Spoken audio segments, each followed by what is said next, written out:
bagi orang yang apa? Yang selalu bermaksiat, yang meremehkan maksiat kemudian selalu bermaksiat. Itu mereka itu bisa lepas dari agama Allah Subhanahu wa taala.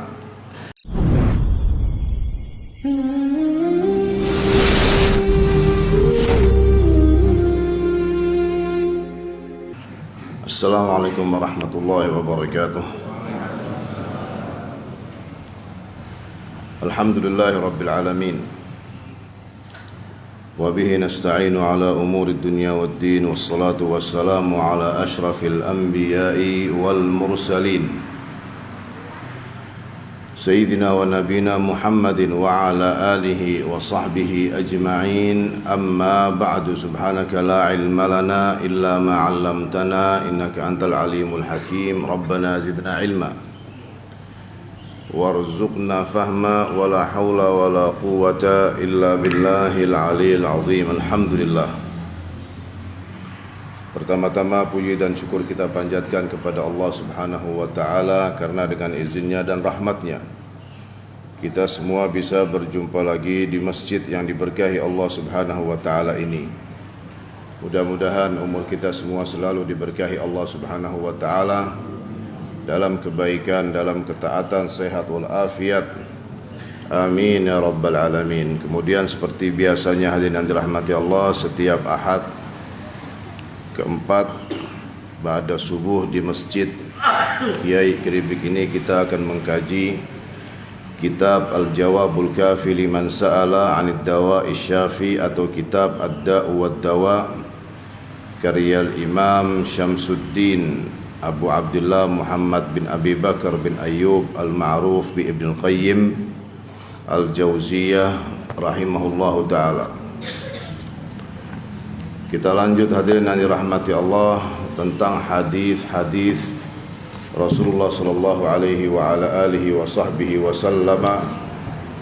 Begitu juga aqwalus salaf, perkataan as-salafus salih yang dikutip oleh Al-Imam Ibnu Qayyim rahimahullahu ta'ala yang berkaitan dengan perbuatan dosa.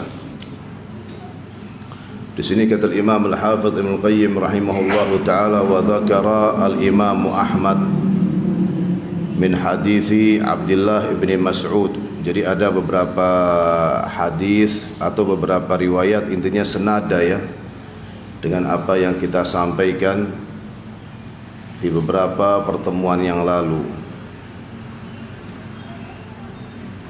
Ini libur panjang nih, jadi yang ngikutin juga wallahu alam tak tahu gak berhentinya di mana. Jadi intinya banyak riwayat yang senada, oleh karenanya kita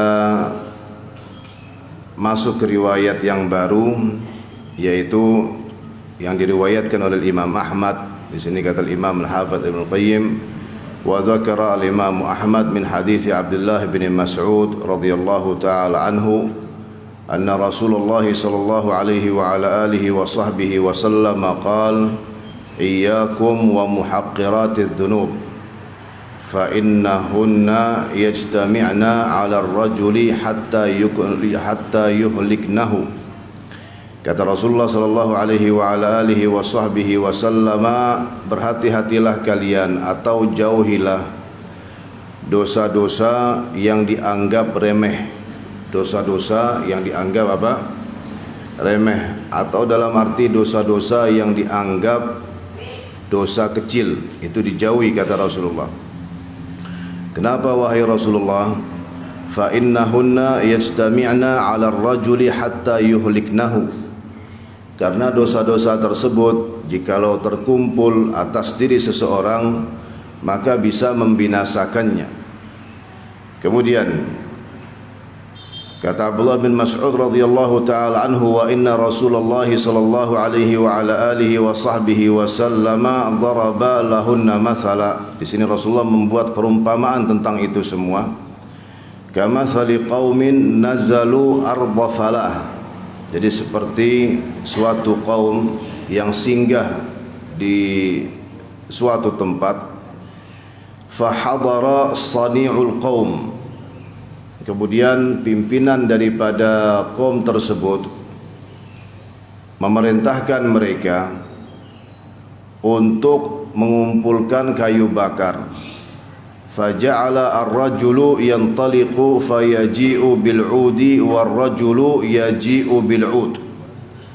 Dan setiap orang daripada kaum tersebut mencari kayu bakar, kemudian mereka mengumpulkannya hatta jama'u sawadan wa ajjaju nara, sehingga mereka dapat mengumpulkan kayu bakar itu dengan banyak dan menyalakan api. Wa andaju ma qadhafu fiha, dan mereka itu bisa mematangkan apa saja yang dilempar ke dalamnya. Jadi saking besarnya kobaran api itu tersebut karena saking banyaknya pula kayu bakar yang mereka kumpulkan. Begitu juga kata Rasulullah sallallahu alaihi wasallam, dosa-dosa yang diremehkan oleh seseorang. Dia berkata bahwa ini dosa kecil, ini dosa kecil, ini dosa kecil, kemudian ia laksanakan terus. Itu Rasulullah sallallahu alaihi wasallam bilang ini bisa membinasakan. Jadi ibarat dalam perumpamaan ini, ya, dalam perumpamaan ini, dosa-dosa itu seperti kayu bakar yang dikumpulkan itu. Satu persatu dikumpulkan kayu bakar dengan jumlah yang banyak. Kemudian ketika mereka menyalakan api, api itu dinyalakan atau berkobar dengan besar. Sehingga apa? Kata Rasulullah, apa saja jikalau ada sesuatu yang mereka ingin lemparkan ke dalam api tersebut, maka akan mematangkannya saking besarnya api itu. Begitu juga yang namanya dosa-dosa itu, hadirin yang dirahmati Allah, walaupun itu kecil, akan tapi jikalau itu semuanya terkumpul, itu bisa membinasakan seseorang. Oleh karenanya dari awal hadis ini kata Rasulullah apa? Iyyakum wa muhaqqiratiz dzunub, hati-hati, jauhilah dosa-dosa yang dianggap apa? Yang dianggap kecil atau yang dianggap remeh. Jelas itu hadirin yang dirahmati Allah. Kemudian minta perlindungan kepada Allah Subhanahu wa taala. Dosa-dosa itu, barakallahu fikum, itu bisa didapatkan seseorang lewat anggota tubuhnya. Betul atau tidak? Ada doa Rasulullah sallallahu alaihi wasallam yang sahih, yang Rasulullah ajarkan kepada umatnya, kepada kita semua, yaitu Allahumma inni a'udzubika min syarri sam'i wa min syarri basari wa min syarri fuadi wa min syarri mani. Ya Allah, aku berlindung kepadamu dari keburukan pendengaranku, dan mati jangan sampai pendengaranku ini bermaksiat, dan berlindung kepadamu dari keburukan pandanganku, jangan sampai pandanganku ini, mataku ini bermaksiat. Dan aku berlindung kepadamu dari keburukan hatiku, jangan sampai hatiku ini kotor, selalu bersuudzon, berburuk sangka kepada yang lain.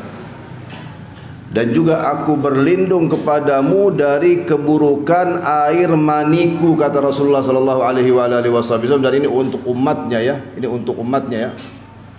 Jangan sampai dalam arti seorang yang mengucapkan doa ini kemudian dia lalai pada suatu hari, tidak mengucapkannya, dan dia bisa melaksanakan maksiat lewat air maninya itu, alias berzina misalnya. Intinya apa? Berlindung kepada Allah Subhanahu wa taala dari keburukan anggota tubuh, secara khusus yang disebut oleh Rasulullah sallallahu alaihi wasallam tadi. Dan rata-rata maksiat yang dilaksanakan oleh seseorang lewat itu semua, hadirin yang dirahmati Allah. Lewat pendengaran, lewat pandangan, lewat hati, lewat kemaluan. Minta kepada Allah Subhanahu wa taala perlindungan, insyaallah dijaga oleh Allah Subhanahu wa taala, walaupun di hadapannya ada berbagai macam fitnah. Akan tapi kalau seorang sudah dijaga oleh Allah Subhanahu wa taala dari berbagai macam fitnah, dari berbagai macam godaan itu yang akan terjadi. Akan tapi jikalau tidak ada doa, ini hati-hati. Dan kitab ini barakallahu fikum, kitab Ad-Da' wad Dawa, intinya juga difokuskan terhadap apa? Terhadap doa-doa yang kita panjatkan kepada Allah Subhanahu wa taala seperti yang sudah kita kaji daripada awal kitab ini. Kemudian di sini Imam Al-Hafidz Ibnu Qayyim rahimahullahu taala juga menjelaskan, wa fi Sahih Al-Bukhari an Anas bin Malik, dari Anas bin Malik diriwayatkan oleh Imam Al-Bukhari, kata Anas bin Malik radhiyallahu taala anhu, innakum la ta'maluna a'malan hiya adaqqu fi a'yunikum minasy-sya'r. Jadi Anas bin Malik ini sedang menjelaskan perkataannya ini kepada selain daripada para sahabat. Kepada siapa? Selain daripada para sahabat. Kata beliau apa? Sungguhnya kalian melaksanakan amal-amal atau perbuatan-perbuatan yang di pandangan kalian itu lebih kecil atau lebih tipis daripada rambut. In kunna la na'udduha ala ahdi Rasulillah sallallahu alaihi wa ala alihi wasallam minal mubiqat. Akan tetapi kami, damati para sahabat, menganggap amal-amal tersebut atau perbuatan-perbuatan tersebut minal mubiqat, perusak atau termasuk daripada dosa besar. Jadi di sini ada perubahan, hadirin yang dirahmati Allah. Ada perubahan. Apa maksudnya perubahan? Di zaman para sahabat tidak seperti di zaman yang setelahnya. Walaupun itu semuanya zaman yang mulia dibanding zaman sekarang. Betul atau tidak? Jadi begini, barakallahu fikum. Ada riwayat yang menjelaskan, riwayat yang sahih di Sahih Bukhari. Kata Rasulullah sallallahu alaihi wa alihi wasallam, ma min zamanin illa wa ba'dahu syarrun minhu, atau kama qala sallallahu alaihi wa alihi wasallam. Jadi tidak ada suatu masa, suatu zaman kecuali yang setelahnya itu lebih buruk daripada yang sebelumnya. Ma min amin atau ma min zamanin illa wa ba'dahu, yang setelahnya syarrun minhu, lebih buruk daripada yang sebelumnya.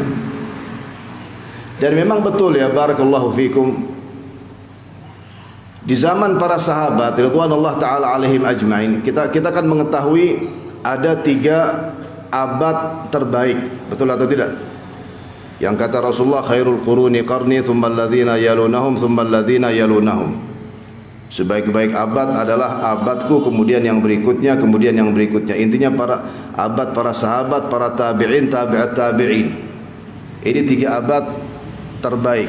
Akan tetapi di zaman para sahabat radhiyallahu taala alaihim ajmain tidak terjadi fitnah-fitnah yang terjadi di abad yang berikutnya. Jelas atau tidak itu? Secara khusus fitnah-fitnah dalam pemikiran-pemikiran agama, dalam pemikiran-pemikiran agama. Contohnya seperti siapa, Pak? Contohnya seperti kelompok Al-Khawarij. Kelompok Al-Khawarij itu di zaman Rasulullah ada atau tidak ada? Tidak ada. Kelompok Al-Khawarij itu mereka munculnya setelah Rasulullah sallallahu alaihi wasallam meninggal dunia. Betul atau tidak? Jadi ketika para sahabat hidup bersama para tabi'in, muncul kelompok tersebut. Terus kelompok itu berkembang. Kemudian muncullah kelompok-kelompok yang berikutnya. Oleh karenanya, kata seorang tabi'i, murid daripada Anas bin Malik, yaitu yang bernama Imam Muhammad bin Sirin rahimahullahu taala, kata beliau, kanu la yas'aluna 'anil isnad. Jadi para sahabat dulu, jikalau ada seseorang yang menyampaikan ilmu agama, mereka tidak bertanya tentang sanadnya, engkau mendapatkan ilmu ini dari mana? Pasti mereka mendapatkannya dari Rasulullah. Jelas atau tidak?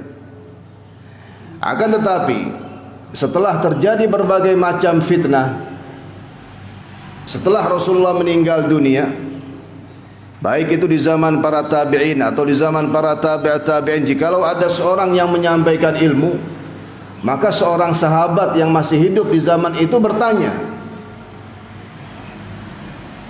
sanad keilmuanmu mana? Dalam arti engkau mendapatkan ilmumu ini dari siapa? Gurumu ini siapa? Itu di zaman as-salafus saleh, Pak. Ini yang menjelaskan perkataan ini siapa? Muhammad bin Sirin, seorang tabi'i. Terus gimana dengan zaman sekarang? Tiba-tiba ini ngomong, ini buat pengajian, ini naik ke atas mimbar, ini buka kitab. Seorang di antara kalian semua berhak untuk bertanya kepada si penceramah itu atau si pembawa ilmu itu, engkau mendapatkan ilmu dari mana? Tapi dengan cara yang baik ya, dengan cara yang baik, dengan cara yang sopan, billatihi ahsan. Afwan sebelumnya, minta maaf sebelumnya. Guru-gurumu siapa? Dan jangan sensitif, jangan yang ditanya ini menolak gitu atau marah gitu. Loh, kamu ini siapa? Pakai nanya-nanya. Ya gak apa-apa lah, orang dia mau nanya. Betul atau tidak? Kecuali kalau ditanya perkara-perkara yang sensitif, ya jangan. Gajimu berapa sebulan? Rumahmu milik apa kontrak? Itu namanya fudul, mau tahu urusan orang, itu gak boleh. Tapi berhak kok. Wong kita menuntut ilmu kepadanya, mendapatkan ilmu daripadanya. Betul atau tidak? Berhak untuk diketahui guru-gurumu siapa. Itu berhak untuk diketahui. Dan itu pertanyaan para sahabat, bukan pertanyaan orang biasa gitu. Itu pertanyaan para sahabat di zaman mereka setelah Rasulullah meninggal dunia, setelah muncul beberapa kelompok atau beberapa firqah atau beberapa jamaah yang ahli bid'ah, mereka bertanya demikian. Jadi hadirin yang dirahmati Allah, di sini kata Anas bin Malik radhiyallahu taala anhu bahwa di zaman beliau ini loh, kalian ini melaksanakan, ini setelah Rasulullah meninggal dunia, kalian melaksanakan, ada beberapa orang yang ditegur oleh Anas bin Malik. Kalian melaksanakan perbuatan-perbuatan dalam arti yang kalian anggap bahwa ini adalah suatu yang biasa-biasa saja atau suatu yang remeh atau dosa yang kecil, akan tetapi kami para sahabat menganggap perbuatan-perbuatan itu termasuk daripada perkara-perkara yang besar atau dosa-dosa yang besar. Jadi kita kembali kepada hadis Rasulullah sallallahu alaihi wasallam tadi, tidak ada masa atau tidak ada zaman kecuali yang setelahnya itu akan menjadi lebih buruk daripada yang sebelumnya. Makanya hati-hati hadirin yang dirahmati Allah, barakallahu fikum. Istiqamah dalam talabul ilm, istiqamah dalam salat subuh berjamaah di masjid, begitu juga istiqamah dalam membaca Al-Quran dalam setiap hari, berzikir kepada Allah, zikir pagi petang itu jangan ditinggalkan, bermunajat doa kepada Allah Subhanahu wa taala untuk diri masing-masing, untuk istri, untuk anak-anak, agar semuanya itu dilindungi oleh Allah Subhanahu wa taala dari berbagai macam perkara-perkara atau hal-hal yang buruk. Kita lanjut. Di sini juga kata Imam Al-Hafidz Al-Muqayyim rahimahullahu taala, wa fi sahihain dalam Sahih Bukhari dan juga dalam Sahih Muslim, min hadits Abdullah bin Umar atau min hadits Abdullah ibni Umar radhiyallahu taala anhuma, Abdullah bin Umar radhiyallahu taala anhuma, anak daripada Umar bin Khattab, anna Rasulullah sallallahu alaihi wa alihi wasallam qala, bahwasanya Rasulullah sallallahu alaihi wa alihi wasallam bersabda, udzibat imra'atun fi hirratin sajanatha, seperti itu ya lafaz ini ya. Di riwayat yang lain habasatha hatta matat fadakhalatin nar la hiya at'amatha wala saqatha wala hiya tarakatha ta'kulu min khashashil ard. Jadi kata Rasulullah sallallahu alaihi wa alihi wasallam, ada seorang wanita, udzibat imra'atun fi hirratin, ada seorang wanita yang disiksa oleh Allah Subhanahu wa taala karena seekor kucing Sajanatha, wanita itu mengurung kucing tersebut hatta matat, hingga kucing itu mati. Fadakhalatin nar, dan wanita tersebut masuk ke dalam api neraka. La hiya at'amatha wala saqatha, jadi wanita tersebut tidak memberinya makan, tidak memberi kucing itu makan, dan juga tidak memberi kucing itu minum, dikurung sampai mati. Wala hiya tarakatha ta'kulu min khasyashil ard, dan juga si wanita itu tidak melepas kucing tersebut, tidak membiarkannya makan di luar. Jadi tidak dikasih makan, tidak dikasih minum, dan juga tidak dilepas, tidak dibiarkan untuk si kucing itu mencari makannya sendiri, akan tapi dikurung sampai kucing itu apa? Sampai kucing itu mati. Sebab itu si wanita itu masuk ke dalam api neraka. Apa kaitannya dengan pembahasan kita ini? Kaitannya dengan pembahasan kita ini bahwa si wanita tersebut menganggap ini perkara biasa, ini perkara yang remeh, ini perkara yang ringan. Wong kucing binatang, mau saya kasih makan, mau saya kasih minum, mau dia hidup, mau dia mati, nggak ada urusan. Kalau dia hidup ya sudah hidup, kalau dia mati ya sudah mati. Tapi untuk saya ada kewajiban untuk setiap hari ngasih makan, ngasih minum. Itu perkara yang kayaknya bukan suatu yang serius lah. Dia remehkan, nggak taunya dia nggak kasih makan untuk beberapa hari, dia nggak kasih minum untuk beberapa hari sampai kucing itu mati. Kata Rasulullah, wanita tersebut masuk ke dalam api neraka. Jadi hadirin yang dirahmati Allah, barakallahu fikum.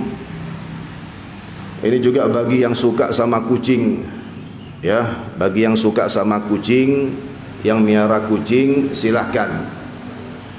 Dan kata Rasulullah sallallahu alaihi wasallam di hadis yang lain, fi kulli kabidin ratbatin sadaqah. Maksudnya apa? Jikalau kita memberi makan kepada makhluk yang hidup, makhluk yang bernyawa, di antaranya binatang, di antaranya kucing, kita memberi makan, di antaranya ikan dikasih makan, itu dihitung sedekah di jalan Allah Subhanahu wa taala, dapat pahala. Akan tetapi jangan berlebihan. Jangan apa, Pak? Jangan berlebihan. Maksudnya apa jangan berlebihan? Sampai-sampai saking cintanya sama si kucing itu suka dimasukin ke salon. Ada gak salon kucing? Ada. Dia sendiri jarang masuk salon. Dia sendiri jarang merawat tubuhnya. Mohon maaf seribu maaf, mohon maaf seribu maaf. Apalagi dia memiliki suami. Tubuhnya jarang dirawat. Yang sering dirawat tubuhnya kucing. Masuk ke salon. Terus berapa biaya salon itu buat kucing? Kalau si kucing itu bisa ngomong, bakal dibilang, "Bu, mendingan ibu aja yang masuk ke salon." Kalau ibu punya suami, kalau saya, suami saya juga ya seperti itulah, kita nggak ada nggak ada kasurnya, nggak ada ininya, nggak ada itunya. Jadi jangan berlebihan dalam memelihara hewan, secara khusus dalam memelihara misalnya kucing ini, hewan peliharaan. Dan memang betul hadirin yang dirahmati Allah, para sahabat ridwanullah taala alaihim ajma'in, Rasulullah dan para sahabat ridwanullah taala alaihim ajma'in, mereka suka berkasih sayang kepada kucing. Wabil khusus siapa? Wabil khusus Abu Hurairah. Betul atau tidak? Abu Hurairah itu namanya Abdurrahman ibnu Sakhr ad-Dawsi al-Yamani. Dikasih kunyah sama Rasulullah Abu Hurairah. Ini perhatikan hadis ini. Hurairah itu tasghir daripada kalimat hirra. Jadi kata Rasulullah, hirra. Udzibat imra'atun fi hirratin. Dalam bahasa Arab kucing itu hirratun. Terus kalimat manjanya, ini kalimat manja mungkin bisa diartikan seperti itu. Kalimat manjanya itu Hurairah. Abu Hurairah radhiyallahu taala anhu, beliau ini paling suka dengan yang namanya kucing, suka bermain dengan kucing. Sampai-sampai dikasih kunyah sama Rasulullah siapa? Abu Hurairah. Jelas atau tidak itu? Akan tapi nggak ada riwayatnya bahwa Abu Hurairah itu memelihara kucing dengan cara yang berlebihan.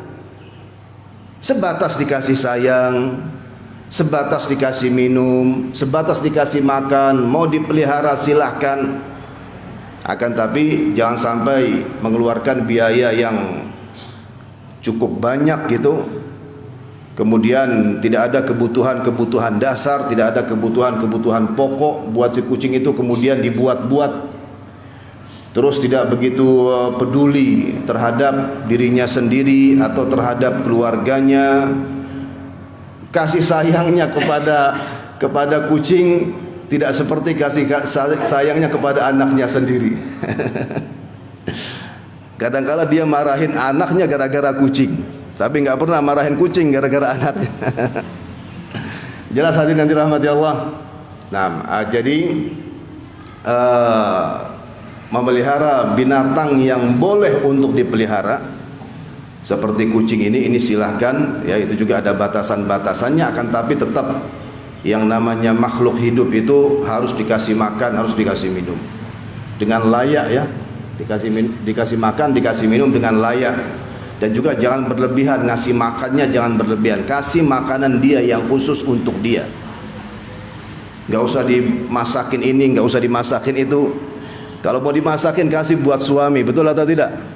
Kasih buat anak-anak, tapi untuk kucing cukup untuk dibelikan makanan yang ada, dan itu juga bagi dia itu sudah luar biasa sudah. Jadi kalau dia bisa mengucapkan bakal bilang jazakallahu khairan atau jazakillahu khairan. Jelas itu insyaallah ya. Nah, kemudian kata Imam Al-Hafidh Al-Muqayyim rahimahullahu ta'ala, wa fil hilyati li Abi Nu'aim an Hudzaifah annahu qila lahu fi yawmin wahidin taraka banu Israil dinahum qala la walakinnahum kanu idza umiru bi syai'in tarakuhu wa idza nuhu an syai'in rakibuhu hatta salakhu min dinihim kama yansalikhu ar-rajulu min qamisihi. Diriwayatkan di dalam kitab Al-Hilya karya Imam Abu Nu'aim rahimahullahu taala dari hadis Hudzaifah, damati Hudzaifah ibnul Yaman, sahabat Rasulullah. Beliau pernah ditanya, fi yaumin wahidin taraka banu Israil dinahum, apakah banu Israil mereka itu dalam satu hari melepas agama mereka? Apakah mereka dalam satu hari melepas agama mereka? Jadi begini ya, agama yang dibawa oleh para nabi Banu Israel kepada Banu Israel itu agama apa? Agama Islam. Inna ad-dina indallahi al-Islam. Akan tapi mereka ini selalu meremehkan maksiat, selalu meremehkan dosa, sehingga apa? Sehingga mereka itu lepas dari agama Allah Subhanahu wa taala. Di sini Hudzaifah ditanya, apakah mereka itu lepas dari agama Allah Subhanahu wa taala dalam satu hari?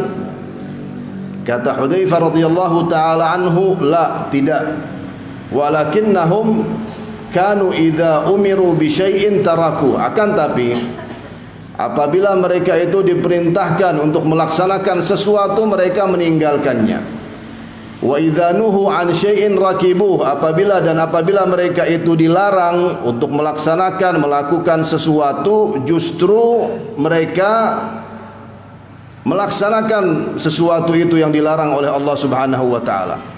Hatta salakhu min dinihim, hingga mereka melepaskan diri dari agama, kama yansalikhu ar-rajulu min qamisihi, seperti seseorang melepas gamisnya. Jadi maksudnya apa hadirin yang dirahmati Allah? Mereka itu keluar di dalam agama Allah itu bertahap. Jelas ya? Mereka keluar dari agama Allah apa? Bertahap. Jadi mereka tidak melaksanakan satu maksiat sekaligus terus keluar dari agama Allah, tidak. Akan tapi step by step, sedikit demi sedikit. Dosa kecil mereka remehkan, maksiat kecil mereka remehkan, ada ibadah, ada perintah mereka abaikan. Akan tapi kalau ada larangan mereka laksanakan. Seperti itu terus menerus istiqamah dalam keburukan, sampai apa? Sampai lepas agama Allah Subhanahu wa taala dari kehidupan mereka. Itu yang dikhawatirkan bagi orang yang selalu bermaksiat kepada Allah Subhanahu wa taala. Itu yang dikhawatirkan, Bu. Itu yang dikhawatirkan Bapak-bapak yang dirahmati Allah. Bagi orang yang apa? Yang selalu bermaksiat, yang meremehkan maksiat kemudian selalu bermaksiat. Itu mereka itu bisa lepas dari agama Allah Subhanahu wa taala. Dan begini ya, barakallahu fikum, barakallahu fikum. Agama ini milik Allah. Iman ini milik Allah. Dan Allah Subhanahu wa taala yang memberikannya kepada kita. Betul atau tidak? Oleh karenanya kita dianjurkan oleh Rasulullah sallallahu alaihi wasallam untuk memperbanyak doa, ya muqallibal qulub, tsabbit qalbi ala dinik. Wahai zat yang membolak-balikan hati, teguhkanlah hatiku di atas agamamu. Kenapa? Karena ini pemberian dari Allah. Jadi jikalau Allah ingin menarik karena perbuatan si hamba itu yang tidak baik, yang tidak benar, berhak atau tidak berhak? Berhak. Sebagaimana Allah Subhanahu wa taala ngasih ke Bani Israel agama Islam, terus mereka bermaksiat terus menerus, mereka meremehkan dosa ini, mereka meremehkan dosa itu, sampai sama Allah Subhanahu wa taala ya sudah dicabut agama Allah Subhanahu wa taala. Agamanya itu dicabut, iman itu dicabut oleh Allah Subhanahu wa taala dari kehidupan Bani Israel tersebut. Itu dampak yang luar biasa atau akibat yang luar biasa daripada dosa-dosa yang terus menerus dilaksanakan. Nasallallahu salamata wal afiyah. Mudah-mudahan kita semua dilindungi oleh Allah Subhanahu wa taala dari berbagai maksiat, dari berbagai macam dosa. Jikalau seorang di antara kita berdosa, mudah-mudahan Allah Subhanahu wa taala membimbing untuk bisa cepat beristighfar dan bertobat kepadanya Subhanahu wa taala. Wa min hahuna, kata Imam Ibnu Qayyim, wa min hahuna, dan mati lewat riwayat-riwayat ini semua, qala ba'dus salaf, sebagian daripada as-salafus salih berkata, al-ma'asi baridul kufri. Ini sekarang beliau akan membawa beberapa seperti kayak kaidah gitu. Al-ma'asi baridul kufri, dalam arti apa? Maksiat itu pengantar kepada kekufuran. Maksiat itu mengantar kepada apa?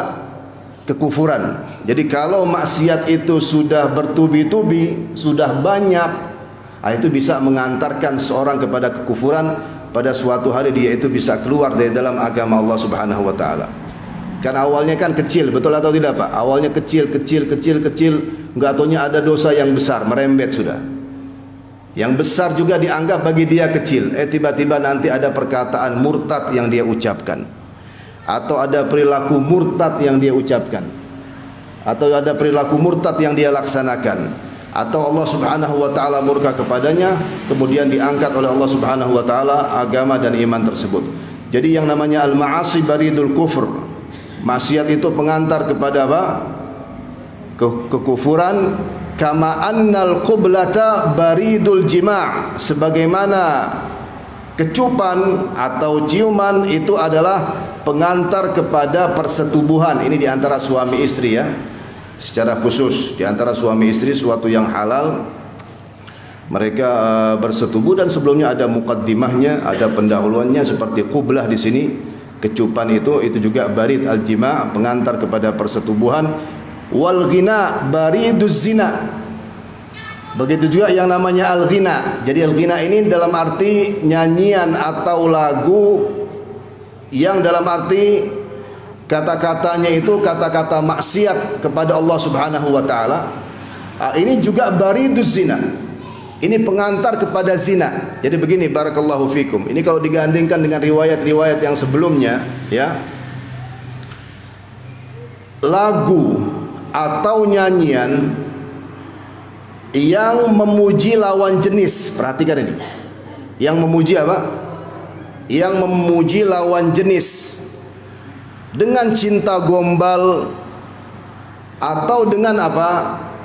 Dengan menjelaskan keindahan tubuhnya. Kemudian kebiasaan orang yang seperti itu di zaman dahulu dan juga ada di zaman sekarang, sambil mendengarkan lagu yang seperti itu, nyanyian yang seperti itu, juga meminum miras, minuman keras sambil mabuk. Ini sudah. Ini semuanya bariduz zina. Ini jalan menuju kepada apa? Kepada zina. Nas'alullah salamata wal afiyah. Makanya tidak ada baiknya sama sekali ya dalam pertemuan apapun, perkumpulan apapun, kemudian di situ ada birnya. Betul atau tidak hadirin yang dirahmati Allah? Ada birnya. Dibilang alkoholnya sedikit, Ustaz, alkoholnya sedikit. Terus kalau alkoholnya sedikit kenapa? Ya enggak apa-apalah. Siapa yang bilang enggak apa-apa? Dia sendiri yang bilang enggak apa-apa. Kata Rasulullah sallallahu alaihi wasallam, "Ma askara kathiruhu faqaliluhu haram." Itu juga kaidah juga, hadis dan juga kaidah. Ma askara apa? Ma askara kathiruhu faqaliluhu haram. Jadi sesuatu yang banyaknya itu memabukkan, maka sedikitnya pun haram. Jadi kalau dia minum satu botol kayak begini, misalnya mabuk. Kalau saya minum bir segini Ustadz, baru saya mabuk. Tapi kalau 1 teguk, 2 teguk, 3 teguk, itu enggak mabuk, tetap haram. Dan yang mengharamkan itu Rasulullah sallallahu alaihi wasallam. Dan terus orang kalau sudah mabuk, ya, hilang akalnya, hilang kesadarannya, nanti akan berbuat onar, akan berbuat perkara-perkara yang tidak baik. Mungkin ribut sama temannya, mungkin juga ribut sama istrinya, ngambil istri orang, bisa juga zina wal'iyadzubillah. Betul atau tidak? Oleh karenanya ini harus difahami bagi pemerintah setempat. Makanya tanggung jawab pemerintah ini berat loh di hadapan Allah Subhanahu wa taala. Baik itu presiden atau menteri atau gubernur atau wali kota atau bupati, itu tanggung jawabnya besar di hadapan Allah Subhanahu wa taala. Jadi kadang-kadang mereka, seorang di antara mereka tahu loh, ada perkumpulan-perkumpulan yang seperti itu, kemudian ada khamarnya, ada mirasnya, ada minuman kerasnya, terus dibiarkan. Bahkan seorang di antara mereka tanda tangan menyetujui. Betul atau tidak? Nanti Pak ada acara di sana begini dan begitu, dia lihat ronde acaranya itu 1, 2, 3 ada mirasnya, dia tanda tangan. Ini tanggung jawab di hadapan Allah Subhanahu wa taala. Begini ya, ada tanda tangan yang memasukkan ke dalam surga dan ada tanda tangan yang memasukkan ke dalam api neraka. Itu bagi pejabat. Kalau ada hal-hal yang baik, subhanallah, kemudian dia setujui, dia tanda tangan, bisa jadi tanda tangannya itu memasukkannya dalam hati, sebab untuk dia masuk ke dalam apa? Surga. Tapi kalau sudah nyata perkumpulan seperti itu, ada mirasnya, ada orang mabuknya, terus dia tanda tangan, ini hati-hati. Ini bisa menjadi sebab untuk dia itu masuk ke dalam api neraka. Nasallallahu salamata wal afiyah. Ya harus ada tanasuh lah, harus ada tanasuh. Kita juga intinya ada hubungan yang baik lah sama pejabat ini, sama pejabat itu. Jikalau ada kesempatan dalam pertemuan tertentu, bukan di hadapan orang, akan tapi ya kita menyampaikan 1 kalimat, 2 kalimat dengan cara yang terbaik. Mudah-mudahan bisa tersentuh hatinya dan juga diterima nasihat tersebut. Kemudian kota kita ini, baik kota Batu atau kota Malang, dijaga oleh Allah Subhanahu wa taala, tetap dijadikan oleh Allah Subhanahu wa taala baldatun thayyibatun wa rabbun ghafur. Kemudian kata Imam Al-Hafidz Ibnu Qayyim rahimahullahu taala, wan nadharu baridul ishqi. An-nadhar yaitu pandangan, ya. Itu adalah barid al-ishq, pengantar al-ishq, pengantar kepada jatuh cinta. Jelas atau tidak hadirin dirahmati Allah? Jadi begini, untuk memandang ya dengan tujuan baik silahkan, betul atau tidak? Apa tujuan baik itu Pak? Untuk menikah, kan kayak gitu kan? Untuk menikah. Jadi dalam melamar, yaitu khitbah, dalam lamaran itu dianjurkan untuk yang melamar itu melihat calon istrinya, memandang calon istrinya, dilihat wajahnya, dan memang seperti itu. fitrahnya manusia. Dan memang seorang wanita juga dinikahi di samping karena agamanya, juga karena apa? Karena kecantikannya, betul atau tidak? Begitu juga si wanita tersebut ingin melihat laki-laki itu, calon suaminya itu, di samping agamanya Masya Allah, tampan atau tidak tampan, itu berhak. Itu dia berhak. Akan tapi jikalau tidak ada tujuan seperti itu, tidak ada tujuan ingin untuk menikah, jangan, ditahan pandangan itu. Tadi sudah kita bilang dari doa Rasulullah sallallahu alaihi wasallam, Allahumma inni a'udzubika, di antara doa Rasulullah itu apa? Allahumma inni a'udzubika min syarri basari. Ya Allah, aku berlindung kepadamu dari keburukan mata pandangan. Karena sebagaimana dijelaskan di sini oleh Imam Al-Hafidz Ibnu Qayyim rahimahullahu taala, an-nadharu baridul ishqi, bahwa yang namanya pandangan itu adalah pengantar kepada jatuh cinta. Jikalau jatuh cinta dalam keadaan baik, dalam arti benar-benar ingin menikah, silahkan. Akan tapi kalau jatuh cintanya kemudian pacaran, terus pacarannya bertahun-tahun, ya Bapak, bisa selamat tak mereka berdua?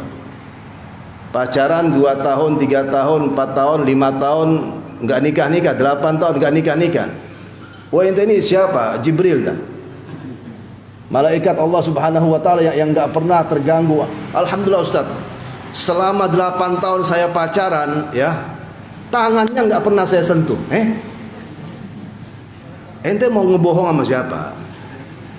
Kalau ngomong sama tembok, tembok bakal bilang engkau ini pendusta. Jangankan sama orang, enggak mungkin, pasti bakal digoda oleh setan, wal iyadu billah. Makanya enggak ada yang namanya pacaran syar'i. Yang namanya pacaran ya maksiat sudah. Dia bilang ada pacaran syar'i. Apa itu pacaran syar'i? Pacarannya malam Jumat. Dia bilang pacaran yang enggak syar'i itu kalau malam Minggu, Ustaz. Tapi kalau pacarannya malam Jumat itu syar'i. Terus kalau masuk ke rumahnya assalamualaikum, itu juga syar'i. Itu semua dijauhi, barakallahu fikum. Itu jauhi, barakallahu fikum. Cukup banyak ya daripada korban pacaran ini, betul atau tidak? Ya Allah, kadang-kala ada seorang ayah, Pak, seorang ayah datang, seorang ibu datang menangis. Loh, kenapa, ada apa? Anakku sudah tidak perawan lagi, putriku sudah tidak perawan lagi, hilang keperawanannya itu. Khair insyaallah. Apa yang terjadi? 1, 2, 3, enggak taunya korban pacaran. Itu tolong dijauhi, barakallahu fikum. Hal yang seperti itu dididik dengan baik anak-anak masing-masing, dikenalkan mereka kepada agama Allah Subhanahu wa taala. Secara khusus putri-putri kita ditutup aurat mereka dengan baik, dan semua anggota tubuh seorang wanita itu aurat kecuali wajah dan kedua telapak tangan. Selanjutnya kata Imam Al-Hafidz Ibnu Qayyim rahimahullahu taala, wal maradu, ini yang terakhir, wal maradu baridul maut.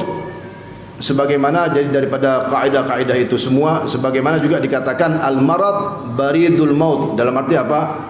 Sakit itu adalah pengantar kepada apa? Kepada kematian. Maksudnya rata-rata dari orang yang meninggal dunia itu sebelumnya sakit dulu. Ada juga orang yang langsung meninggal, betul atau tidak? Tanpa sakit, tanpa itu kemudian langsung meninggal dunia. Nasallallahu salamata wal afiyah. Dan itu terjadi ya di zaman sekarang ini cukup banyak. Dan itu ada hadisnya yang namanya mautul fuj'ah. Dari hadis As-Sayyidah Aisyah. Dari hadis siapa? As-Sayyidah Aisyah, dari sumbernya marfu' ya Rasulullah sallallahu alaihi wasallam, di antara tanda-tanda akhir zaman banyaknya mautul fuj'ah. Apa itu banyaknya mautul fuj'ah? Banyaknya yang mati mendadak tiba-tiba, tidak ada riwayat sakit sebelumnya. Itu terjadi, hadirin yang dirahmati Allah. Beberapa hari yang lalu, mungkin sebulan yang lalu, itu ada anak muda, Masya Allah, masih gagah, umurnya 20-an, masih gagah, Malamnya itu masih sholat isya berjamaah di masjid, alhamdulillah. Malamnya masih sholat isya berjamaah di masjid. Habis sholat isya berjamaah di masjid, dia masih duduk sama teman-temannya makan nasi goreng. Habis itu dia pulang ke rumah, dia tidur, sudah subuh tidak bangun lagi, meninggal dunia. Dibangunkan oleh ayahnya, dan dia memiliki kebiasaan baik ini anak. Kebiasaannya bahwa kalau sholat subuh itu selalu berjamaah di masjid. Si ayah bangunin, kok tumben gak bangun? Ya sudah, dia ke masjid duluan. Pulang dari masjid, dibangunin lagi, kok gak bangun? Gak taunya dilihat sudah meninggal dunia. Diperiksa sama dokter, gak ada serangan jantung, gak ada ini, gak ada itu. Subhanallah, gak diketahui apa sebab kematiannya. Fuja'ah, mendadak, tiba-tiba ajalnya sudah tiba.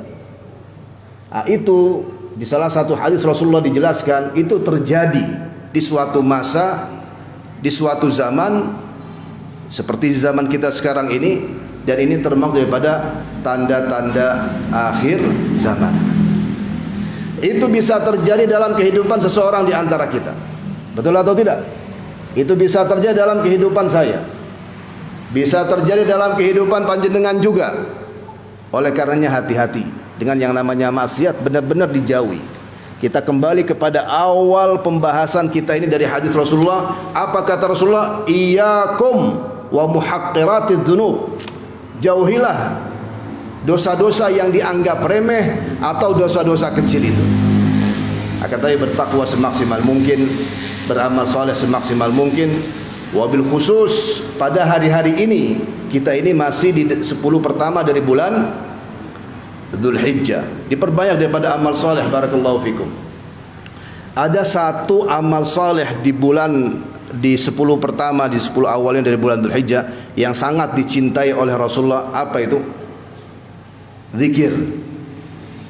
Kata Rasulullah, perbanyak dari tahlil, takbir, tahmid. Maksudnya apa? Allahu Akbar, Allahu Akbar, Allahu Akbar, la ilaha illallah, Allahu Akbar, walillahil hamd. Itu diperbanyak pada hari-hari ini. Jadi ini tidak berkaitan hanya pada hari raya ya. Akan tapi juga di 10 pertama atau di sisa daripada 10 pertama dari bulan Dzulhijjah ini.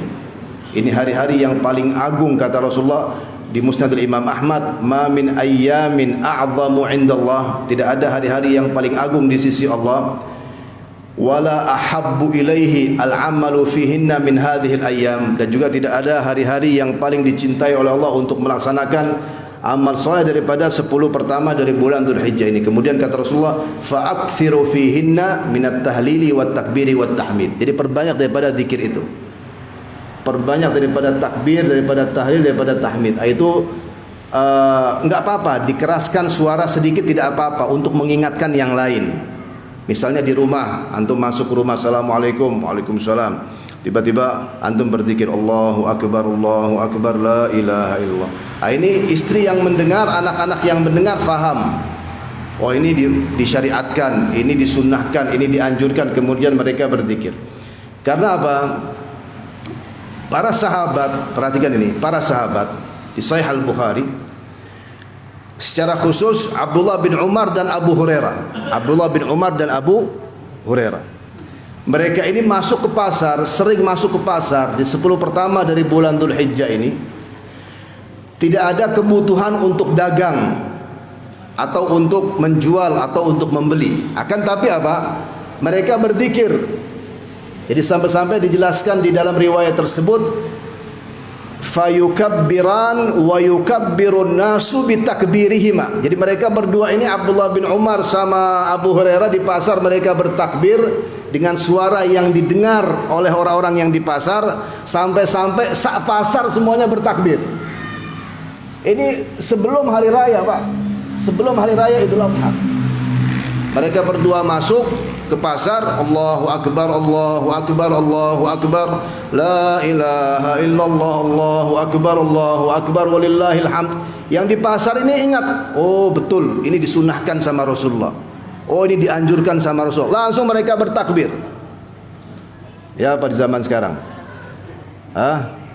Kalau nggak dibilang stres, saanore Ini kayaknya kebanyakan hutang nih.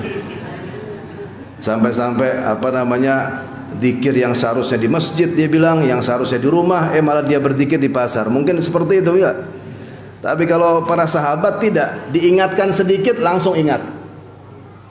Nah, ini pentingnya untuk talabul ilm, barakallahu fikum.